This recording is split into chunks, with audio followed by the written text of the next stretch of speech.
So today I'm going to show you a couple of tricks to make the best peanut butter cookies for your dogs.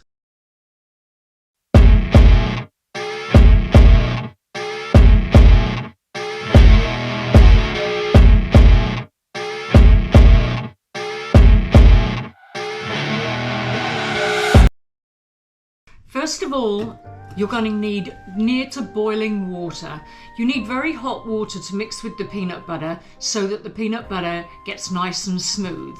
I have boiled a kettle of water and I've let it cool a little bit, and now I'm going to put the water into the pan first. So I use a peanut butter that's got no sugar or salt or preservatives in it, and I've got it in here, and I'm going to put it into the very, very hot water. Be careful that it doesn't splash back and burn your hands, or worse still, in your face.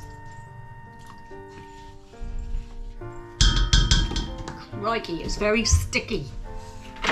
So I've got a knife here. Make sure I get it all in. So I've hitched up the peanut butter and the water in the bowl to my KitchenAid. As you can see, I have a large KitchenAid. I don't have a massive industrial mixer because I do believe in making very small batches, and that way it keeps fresh and I have control about how it all is. You know, we're not really set up for those big batches yet. So I'm gonna make sure that I lift it up and switch it on, and I'm going to get it so that it mixes thoroughly, so it should be kind of a watery creaminess before I put in the flour. And this way, when we put in the flour, it will mix thoroughly within the peanut butter liquid.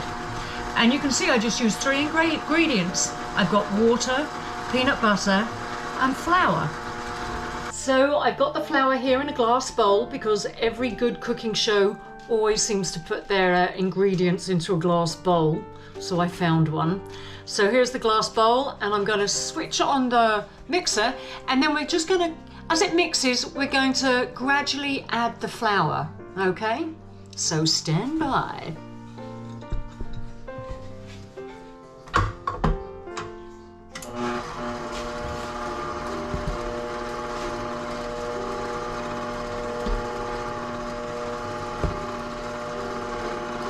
I mean, if you were doing a highfalutin sort of cookery show, you'd have sieved the flour, but these are dog treats. And as long as we mix it well, there won't be any floury lumps. So here we go. The mixer's been going for a few minutes, that sort of thing. And as you can see, it's nice and doughy. So we're going to put it into this bowl. And you can see it's pretty good. It's nice and sticky.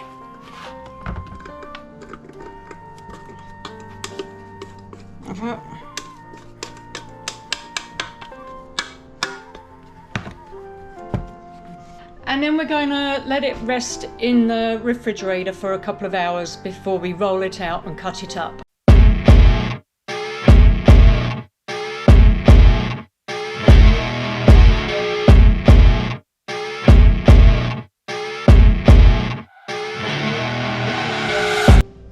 So we have left the peanut butter in the fridge. I actually left it overnight because I had other things to do. And this is what it looks like now. So it's a big thick dough. It's a little bit sticky. So we're going to have to use some flour and that sort of thing. So, yep. So because it's sticky, I'm going to cover my hands in some flour to stop it getting covered in the peanut butter, and then I'm going to cut it into a little block so that then I can, lucky that wasn't a sharp knife, isn't it? Put some flour down here, and there we go, a bit more flour down there. I know you need a lot of flour to start with the board, just because the board is, once it's had a couple of rolls on it, it will be fine.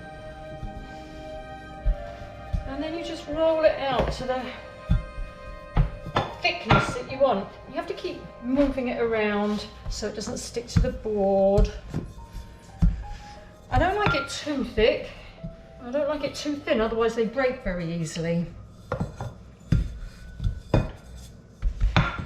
And then what you could do is, if you have little cutters like dog bones, you could use those.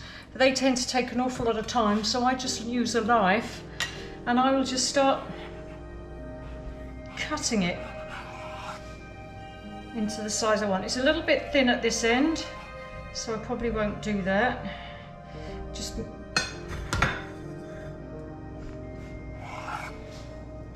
and it's all a bit freehand. After all, you know, it's all about being healthy, and we don't like anything machine made. When I tell you everything's made by hand, it really, really is. And then we cut off those bits.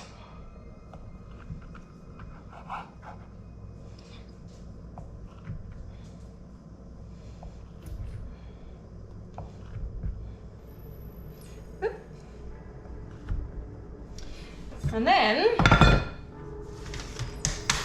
we're going to put them onto the trays. And I just like bring them up on the knife, and I just put them onto the tray.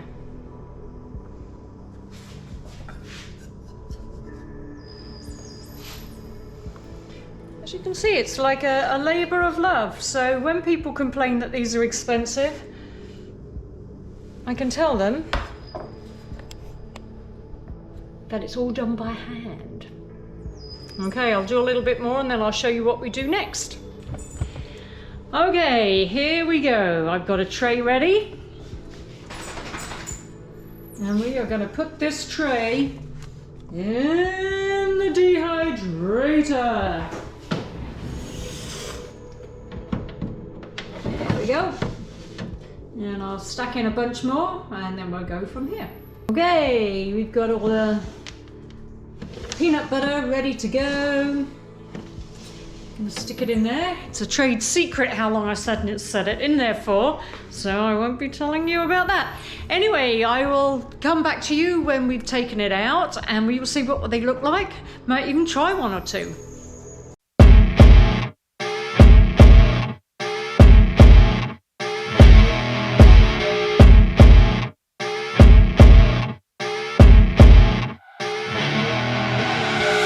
So some hours later, this is what the peanut butter cookies look like. And here they are in the bowl. And then next, we fill up the bags. Again, not rocket science, but it's a job that needs to be done. Everything is a little bit time consuming. There we go.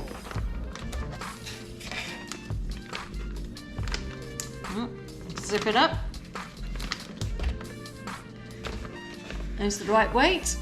And now we're going to seal it. And we put it in the sealer. Put it down. Put it with the others.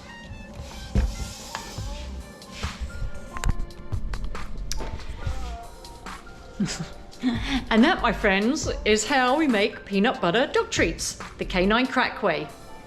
No sugar, no salt, no preservatives, just plenty of love. And there we are with the bacon as well.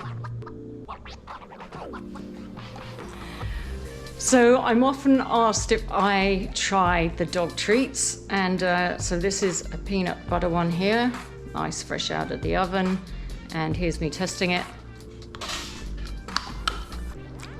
Crikey, it's hard, it'll break my teeth.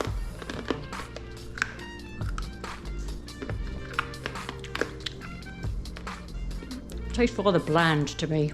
Of course it's bland, there's no sugar or salt in it, but it does taste very, very peanut buttery. It's very crunchy. It's not bad. It's a lot better than I thought it would be. I'll have to try the others, I suppose. Watch this space. Woohoo! Happy trails, my friends.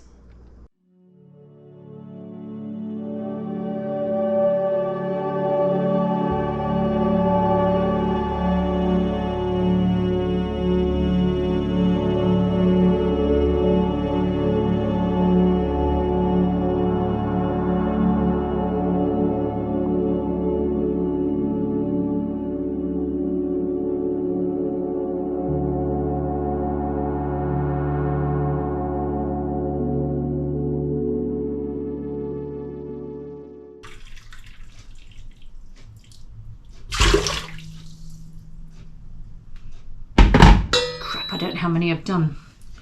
Is that 3 or 4? GoPro, stop recording.